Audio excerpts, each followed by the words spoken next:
छोटे बच्चे से आप पूछिए क्लास में, बेटा तू क्या बनेगा? मौलवी कोई नहीं बनता। मैं मौलवी बनूंगा, कोई नहीं बोलता। बेटा क्या बनेगा? डॉक्टर बनूंगा। बेटा तू क्या बनेगा? इंजीनियर बनूंगा।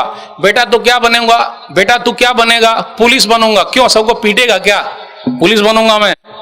एक लड़के ने कहा मैं चाहता हूं कि मैं मोबाइल बन जाऊं। बेटा क्यों मोबाइल बन जाएगा? इसलिए कि मेरे पापा मोबाइल में बहुत खेलते हैं, उसी बहाने पापा से मुलाकात तो हो जाएगी। अपने बच्चों के लिए वक्त दीजिए, वरना बच्चे बिगड़ जाएंगे। वक्त निकालिए। अब्बा जब रात में आते हैं तो बच्चे सो रहे हैं, और बच्चे जब सुबह स्कूल जाते हैं तो पापा सो रहे हैं, पता ही नहीं।